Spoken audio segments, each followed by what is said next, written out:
Good afternoon. I don't have anything at the top. I see Matt's not here. Who wants to do the honors? Go ahead. All right, thanks. China's foreign ministry said that Hamas and Fatah agreed to end their divisions and form an interim national unity government during negotiations in China that ended today. What's your take on this agreement? So we have not yet reviewed the text of the so-called Beijing Declaration. Of course, we will do that. But as we have made clear for months, Hamas is a terrorist organization, something that we obviously made clear before October 7th. But when it comes to governance of Gaza at the end of the conflict, there can't be a role for a terrorist organization. Hamas has long been a terrorist organization. They have the blood of innocent civilians, both Israeli and Palestinian, on their hands. And so when you look at the post-conflict governance of Gaza, we do see, as we have made clear, we want to see the Palestinian Authority governing a unified Gaza and the West Bank, but no, we do not support a role for Hamas. Blinken is set to speak with Wang Yi in Laos. Will he raise this, and what's your evaluation of China's role in these talks? Is it helpful in trying to reach a ceasefire deal? So I don't have any, as I said, I don't want to pass judgment on this declaration that came out today beyond what I just said, because we haven't reviewed the full text. I want us to be able to look at it and give a more thoughtful response, which of course we will do. But when it comes to China's role, I think, as you know, the Secretary has talked to Wang Yi a number of times about playing a constructive role in Middle East diplomacy since the outbreak of the conflict. He called Wang Yi from Saudi Arabia on our very first trip to the Middle East just a week after October 7th, and he's spoke to him on the phone a number of times and spoke to him when we've had the occasion to travel to China and when Wang Yi has had the occasion to travel here. And what we have generally encouraged China to do is to use their influence with countries in the region, especially countries with whom they have a relationship with where we don't, to discourage any escalation in the conflict. So, for example, Iran, which is continues to finance and support proxies that have launched attacks on Israel, or in the case of the Houthis, have launched attacks on commercial shipping. We have used China to use its influence to try to bring those attacks to an end, and will continue to do that. And then Israel's foreign minister said that instead of rejecting terrorism, Abbas embraces murderers and rapists of Hamas. Are you concerned that this could complicate reaching a ceasefire deal, this response from Israel? We don't think that anything related to this declaration should in any way have an impact on the ongoing discussions to reach a ceasefire. As you've heard us say, we think it's an agreement is in sight. We think it's achievable. Doesn't mean we'll get there, but we have made progress in the talks.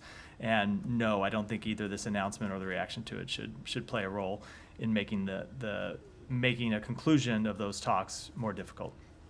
Thanks. Yeah. Thanks. Just on what Daphne just asked.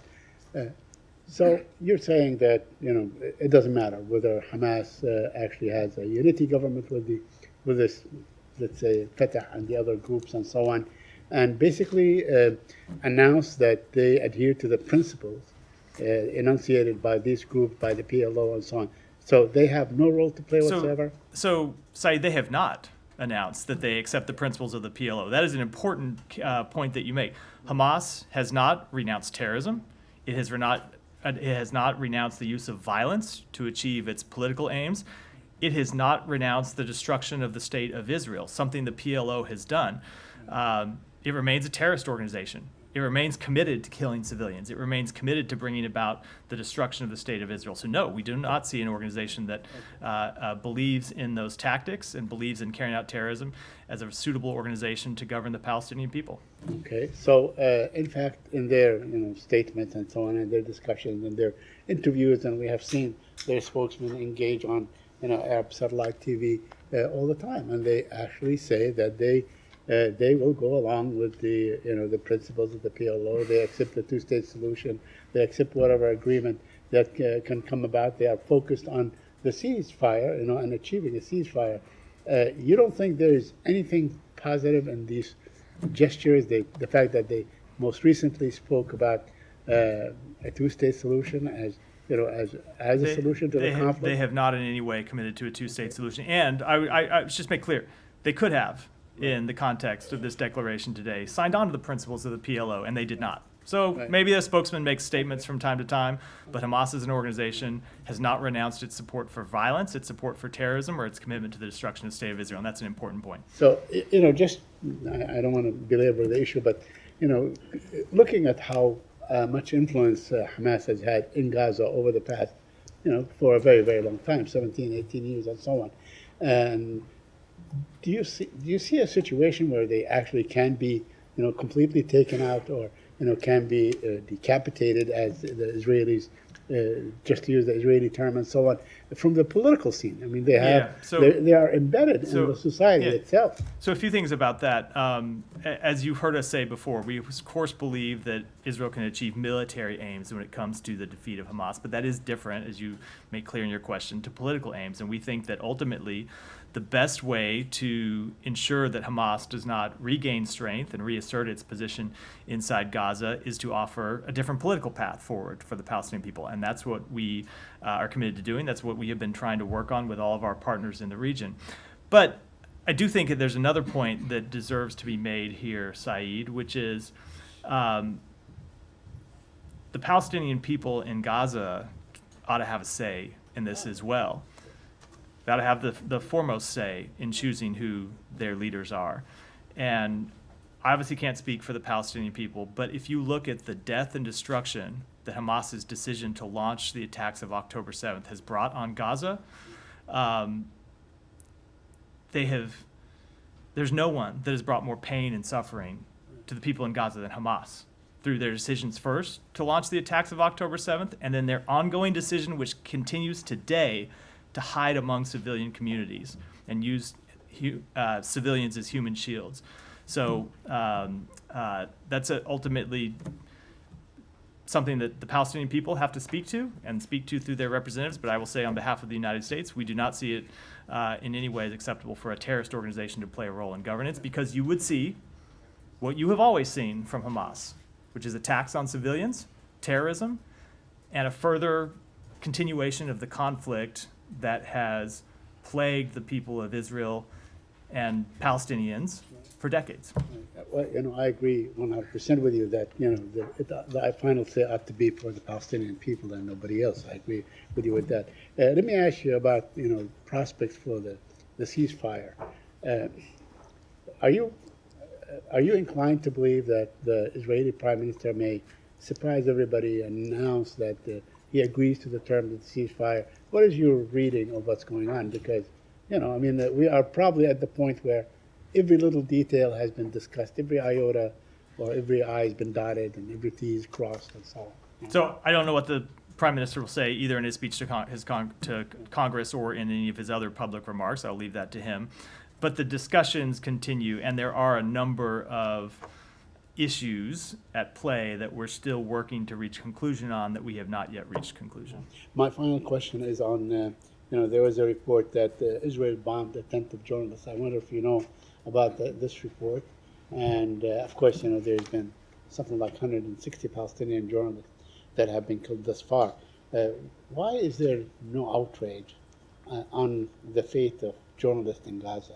So I think there's a great deal of outrage about the deaths of journalists. You have heard us speak to this, not just me, but the Secretary has spoken to this a number of times and made clear the importance we place on the work that journalists do in conflict zones around the world, and of course especially in Gaza, where we, in many cases, the world only knows about what's happening inside Gaza because journalists who risk their lives, put their lives on the line to bring us the news, are there every day reporting it. And so we mourn the death of any journalist just as we mourn the death of any civilian. And it is why, again, we are working so hard to try to reach a ceasefire. It's why the president has put his own political muscle behind this. It's why the secretary has worked on it. It's why others in the administration have worked on it, because we believe ultimately the only way to stop the suffering of civilians, all civilians in Gaza, journalists, others who, other aid workers, others who do important work, as well as just people trying to go about their lives. The only way to alleviate that suffering in the daily death toll is to reach a ceasefire. Thank you. Yeah. Thank you.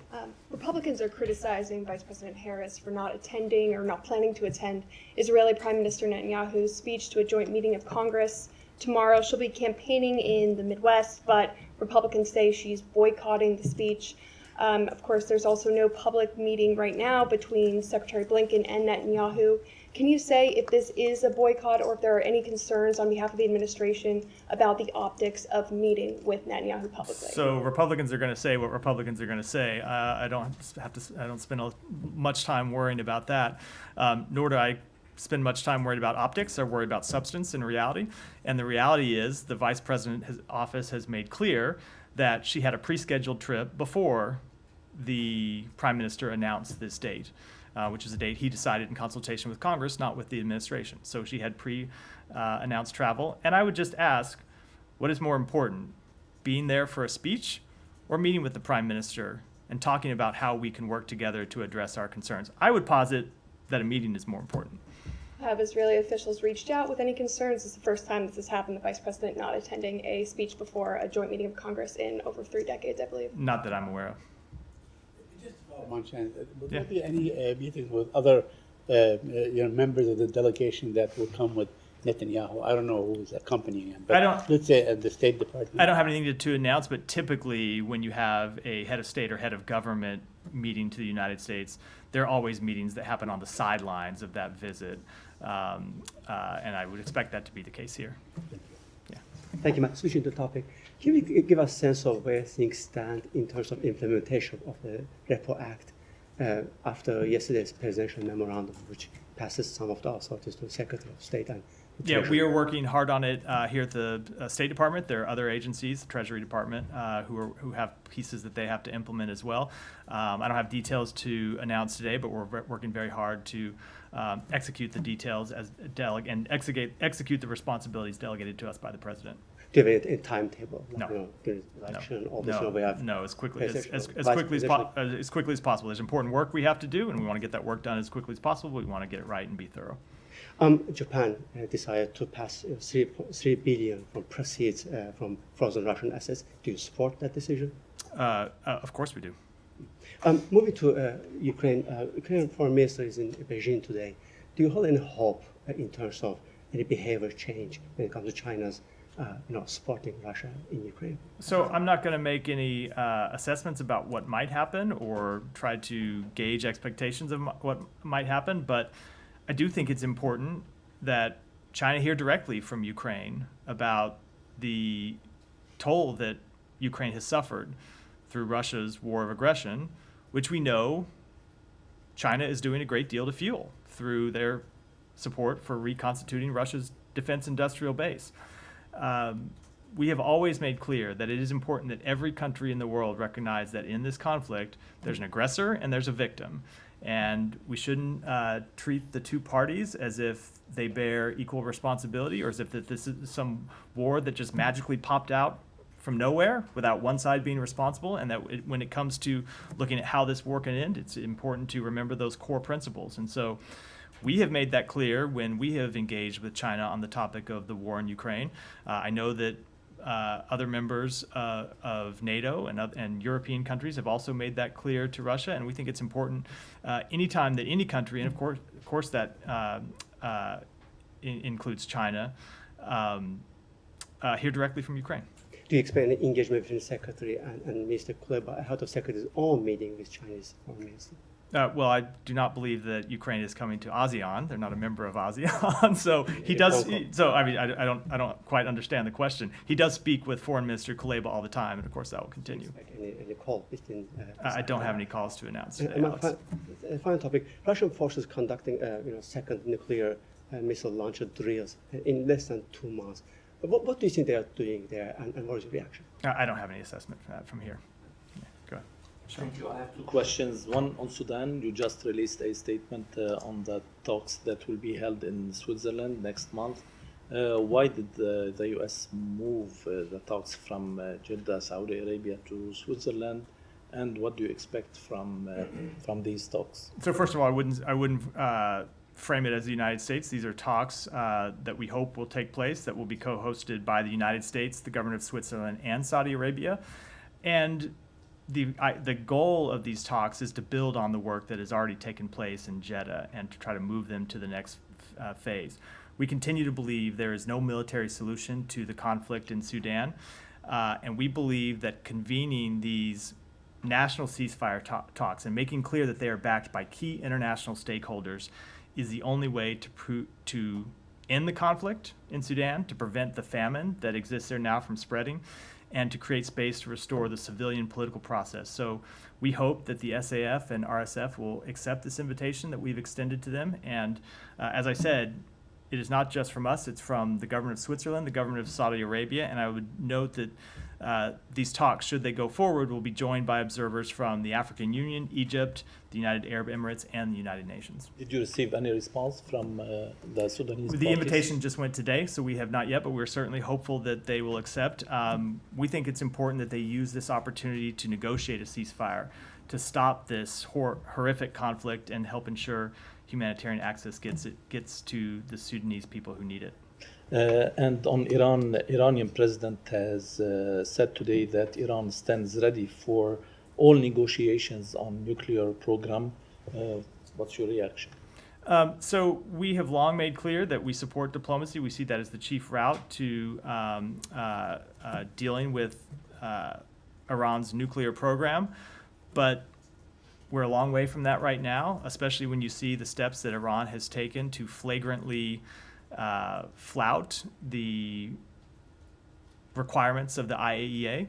And so we would hope that as a first step, Iran would come back in compliance with the demands of the IAEA that they have been, as I said, flouting here today. Does it mean Sorry, go ahead, Michelle. that you're not ready for talks with the new president? So let me back up and say, while we certainly saw the comments from the new president, I do think it is important to remember that ultimately these decisions are decisions that are made by the supreme leader, and we have not made any assessment that Iran is yet changing its overall strategic approach to these issues. And finally, on this, that means you're waiting to hear from Khamenei, not from the president. I don't have anything to add beyond what I just said on that. So. Thanks. Sorry, just to follow up on Sudan. The Jeddah talks have been unsuccessful so far. What makes you think that this format will be more successful in reaching a deal? So the way to answer that is, I can't give you any assessment on the likelihood of a deal, but we just want to get the parties back to the table. And what we determined is that bringing the parties, the three host nations, and the observers together is the best shot that we have right now at getting a nationwide cessation of violence and getting a ceasefire that would allow humanitarian actors to surge humanitarian assistance in and get back to this place where we can find a mechanism to restore the democratic transition that Sudan was on. And so we are looking, this is the Secretary spoke to this on Friday. Sudan right now, unfortunately, doesn't get all the attention it should from, I believe, the world. It certainly gets attention from us here. We know it gets attention from others in the region and others in the international community. But there is a horrific human tragedy taking place there right now. These two parties that continue to fight each other and put civilians at risk and bring civilians not just through direct harm, but harm through the humanitarian crisis that has been created. So we're looking for anything we can do to get these talks restarted and try to get a ceasefire. And so if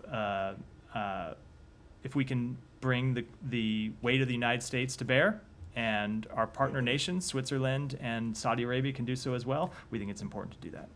Aside from the location, obviously, are there any changes to the format being made that you hope will help move this forward? I don't want to talk about the details of how the talks would proceed. I think it's something that we ought to hold and discuss with our partners before making those public. But ultimately, these are decisions that SAF and the RSF have to make. They're the parties to the fight. They're the parties that are putting their own countrymen in such grave danger and costing the lives of so many of their innocent countrymen. And so we're going to do all we can to get these talks restarted with our partners, and we'll hope that the SAF and the RSF will come to the table for talks. They've committed to make various steps in the past and have blown through them time and time again. And so we're hopeful that this would be an opportunity to finally get our way to a ceasefire. Thanks. Donald Trump's confirmed that Netanyahu is going to go to Mar-a-Lago tomorrow. Do you have any concerns that this meeting is happening ahead of his Congress address and also meeting with the president? And I have one more after that. I don't. Look, obviously we have one president at a time, and I think it's always important that everyone remember that. But at the same time, it's fairly common that heads of state and heads of government in foreign countries meet with political parties while they're here in the United States and meet with nominees for president while they're here in the United States, and we do the same thing. The Secretary has met with opposition leaders and opposition candidates a number of times in his visits around the world, so that in itself is a fairly routine event. And, Both on behalf of other countries and on behalf of the United States. And one, just going back to the region, there's a report about this. It's described as a secret meeting with the UAE about the Gaza Day After plan, and the reporting is that State Department Counselor Tom Sullivan attended. Can you confirm whether that meeting took place, and if yes, whether you can give us any more information about it? So that meeting did take place. Tom Sullivan was in the UAE at the end of last week to advance our plans around a ceasefire and advance our plans around the day after. But as often happens, I know people will portray these meetings as secret, but oftentimes these meetings involve pretty delicate, sensitive discussions and sensitive negotiations, and there's a reason we don't make the topics of those discussions public, and I think I will decline to do so here.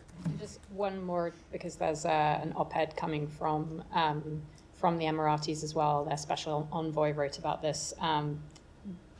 She said that the plan involves deploying a temporary international mission to Gaza.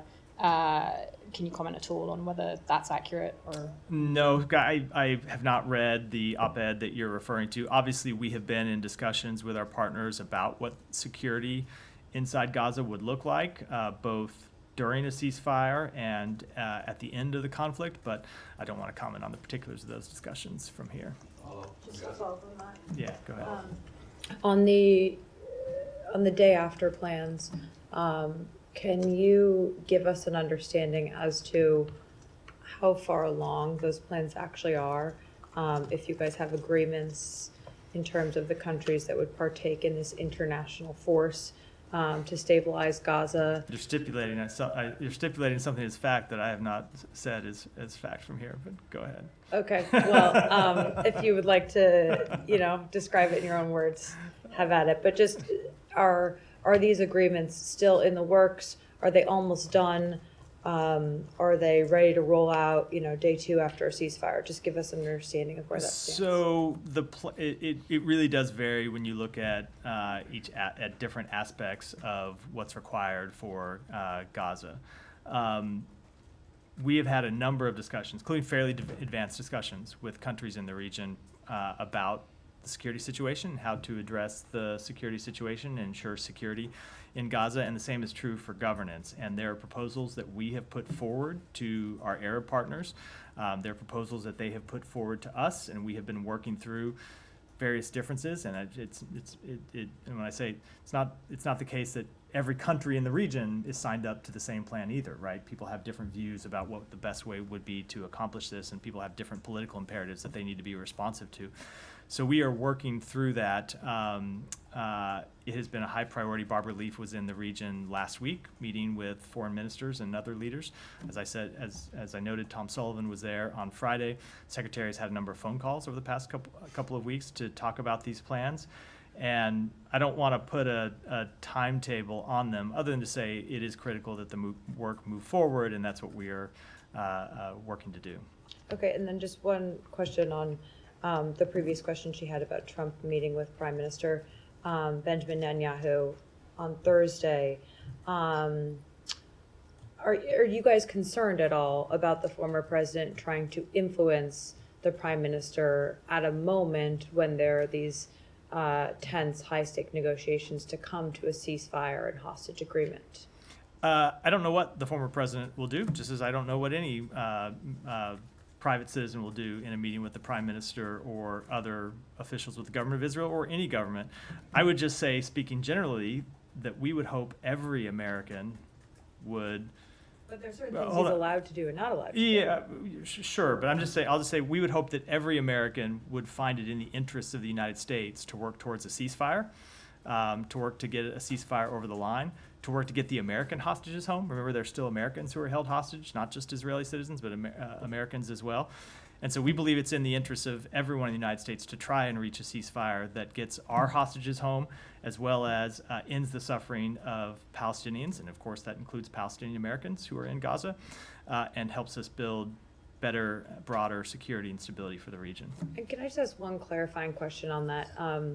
The Hatch Act prevents citizens who don't have authority from the United States from directly or indirectly having correspondence with foreign governments to try and influence the measures or the conduct I think of that's those the foreign Logan Act. governments. Is that the Hatch Act or the I mean, Logan sorry, Act? it's the Logan Act, Act. yeah. Yeah. My, I'm thinking my old Hatch Act. DOJ hat on here. I Yes. still remember. I Thank remember you. little bits and pieces of it crawling around back here How somewhere. would you guys know if the Logan Act was violated here, given you're not going to have any U.S. official in these meetings? Maybe you have a plan for getting a readout. Can you just explain to us how you know? In a I situation think like when this? it comes to any question about enforcement of U.S. law, I would defer entirely to the Justice Department. I don't think it's appropriate for me to comment in any way. Yeah, I'll come to you next, but go ahead, Saeed. Yeah, very quickly. I mean, we have witnessed before, and I'm old enough to remember the Reagan campaign, and they actually did influence the hostage negotiations and so on, and they delayed it.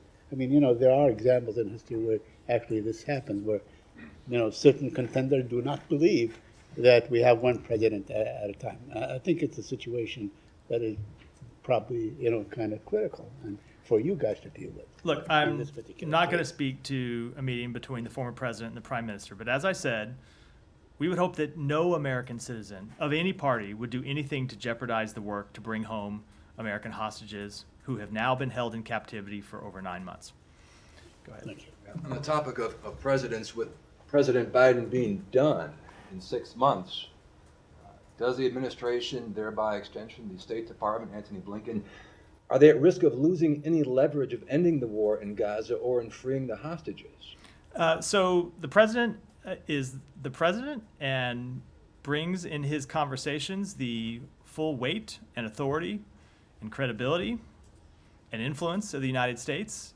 And that has not changed, and that is not going to change as long as he's president, and the same goes for the Secretary of State. And so when we have conversations with foreign governments, we always make clear our position and the things that we are willing to do to stand by our position, and that will be the case. If I may, and just, if you'll indulge me, please, on Nicaragua, I know it's totally separate, but can I? Yeah. Okay, thank you. Religious freedom in Nicaragua, a couple questions. USCIRF, I'm sure you're familiar with it, the U.S. Commission on International Religious Freedom. They say religious freedom conditions in Nicaragua are getting worse, deteriorating. In fact, USCIRF is holding a virtual hearing tomorrow to discuss the situation in Nicaragua, religious freedom. First question, will the State Department be in attendance at that virtual meeting? I don't know the answer to that. I'm happy to check and get back to you. Two, USCIRF said recently, quote, Nicaragua's government continues to repress the Catholic Church for its human rights advocacy by arbitrarily arresting, imprisoning, and exiling clergy and lay people and shuttering and seizing the property of Catholic charitable and educational organizations. In fact, just recently, Ortega shut down Radio Maria, Nicaragua. That all said, what more can the U.S. do right now, this moment, to help those in Nicaragua being persecuted for their faith? So you have seen us on a number of occasions speak out about the persecution of religious figures in Nicaragua and call for the release of religious figures, and we will continue to do that. Do you see is Ortega listening? I will say that it's not just something that we speak out on, but that we work with our partners in the region to accomplish. It is a high priority for us, the exercise of freedom of religion, both in Nicaragua and all around the world. Thank you. Thank you, Matt. Today, Secretary Blinken met with the Yazidi Society leaders here at the State Department. And the Yazidi communities, since 10 years ago when they faced the genocide, they never been so vulnerable as they are now. unable to go back to their homes, and also they are living in a dire situation in IDP camps in the Kurdistan region. The so-called Shingal Agreement has not and no longer been implemented. What's the U.S. firm position on the Yazidi situation in the region and also the Shingal Agreement? Do you still have the faith in that agreement? So we do believe that the Sinjar Agreement was an important start for supporting those targeted in the 2014 genocide committed by ISIS. But as you note, the agreement has not yet been fully implemented, which must be done in partnership with local communities, including the Yazidis. We continue to encourage the government of Iraq and the Kurdistan regional government to implement the tenets of the Sinjar Agreement, including security, governance, and reconstruction in Sinjar. The upcoming 10th anniversary of the ISIS genocide represents an important moment to demonstrate meaningful progress, and that's what the Secretary discussed with those with whom he met today. And I think you know that the Shingal is a disputed area between two governments, Erbil and Baghdad, and there are several militia groups have control over the area. And this has political infighting has prevented the reconstruction of the city. So what roles the U.S. can play in bringing the situation to an end and also give a relief to the Yazidi communities? So for protection for vulnerable ethnic and religious communities in Iraq has always been a priority for the State Department. Since 2018, the United States has provided over $500 million in assistance to religious and ethnic minority communities that were targeted for genocide. We provide a significant amount of U.S. humanitarian assistance on the basis of need, regardless of ethnic or religious affiliation, in addition. And we continue to advocate for the security of Sinjar to be in the hands of federal police and Iraqi security forces, including the local police force established under the Sinjar Agreement. Thank you, sir. Israeli Prime Minister Netanyahu is here, and there's a big protest planned for tomorrow outside the Capitol Hill. At the same time, Outside which building? Hill. The State Department? Yeah, Hill, not the State Oh, Department. the Hill. Yeah, Oh, yeah, it's yeah. the Hill, yeah. At the same time, there are large groups expected in favor of Netanyahu also. The local media reports that there is a possibility of clash and disturbance on the streets of DC tomorrow. What are your thoughts on that? What is your message to the protesters coming here from different states? So look, we, as you hear us say, when we talk about protests around the world, and typically we from the State Department don't talk about domestic matters. There are other agencies inside the U.S. government that do so. But of course, we think all protests should be held peacefully. We support the right of Americans to protest. It's one of the things that makes America great and strengthens our democracy. And so it's people speaking their minds either to the United States government, to United States government officials or to foreign government officials who are in town. We support people's right to do that. But of course, those protests in any event should remain peaceful. The Pakistani government was reporting millions of Afghan refugees, but on the intervention of UN and United States, Pakistani government extended their stay for 1 more year. What are your thoughts on this decision, and what is your comment on the situation of Afghan refugees in Pakistan? Let me take that back and get you an answer. So one last question, Yeah. if I may. So on the directions of Pakistani government, the police raided the offices of a political party and arrested the spokesperson. They're also trying to ban this political party. You spoke about it last week, but what is your reaction on the raids on the offices of the political party and arrest of their spokesperson? So we have seen the reports of the arrests of PTI leaders. We are always concerned when we see arrests of opposition leaders. I'm always personally concerned when I see the arrest of a spokesperson. We support the peaceful upholding of constitutional and democratic principles, including the rule of law, equal justice under the law, and respect for human rights like freedom of expression and freedom of peaceful assembly, and we urge that these principles be respected in accordance with Pakistan's constitution and laws. Go ahead. Yeah. Thank you, Mr. Mayor. Thank you, everyone, and good afternoon. It's an everyone who are sitting here. My name is Nirunira. I'm from Bangladesh, and I'm proud Bangladeshi American living in this country last 24 years. I live in New York. I come here to talk one thing, the running president in my country, what he is doing, the way we speak every time thousands of students are killing, and especially women students, they got raped, killed under that prime minister we call illegal, which is true, he is illegal, unelected Prime Minister Hasina Sheikh, what he is doing in my country right now. It's my concern. I know that concern of USA, and always we believe is superpower and I live in this country. And what I say, what I can help from you for my country, Bangladesh. I want to see my country, Bangladesh, live and everything is smooth. Thank you. So we continue to closely follow developments in Bangladesh and call for calm and de-escalation. And as I said yesterday, we condemn any acts of violence, whether they be acts of violence committed against peaceful protesters or they be acts of violence committed by people who are protesting the actions of the government. We support peaceful assembly, we support peaceful protests, but in all cases, they ought to be carried out peacefully, and the government should refrain from acts of violence against peaceful protesters.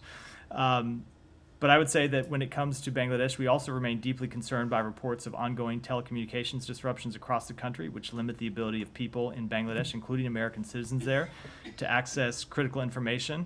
That's something we have spoken out against in other countries, and we speak out against it when it comes to Bangladesh as well, and we'll continue to make those concerns known. Follow up on Bangladesh. Yeah. Yesterday, I informed you that there's thousands of people are getting killed under the direction of Hasina Sheikh, the illegal prime minister of Bangladesh. Last night, I learned the tank and vehicle with the logo of United Nations are being used, and they're firing from those UN carrying logo vehicle and killing innocent students. Also, there's a helicopter on the sky, they're also killing innocent civilians. It's like country is going into a civil war, number one. And number two, some public figure named Nurul Haq, the president of Gano Adhikar Porishad, and there is another leader, Tarek Rahman, then another leader, Junaid Saki, then another leader, Abu Adnan Toha.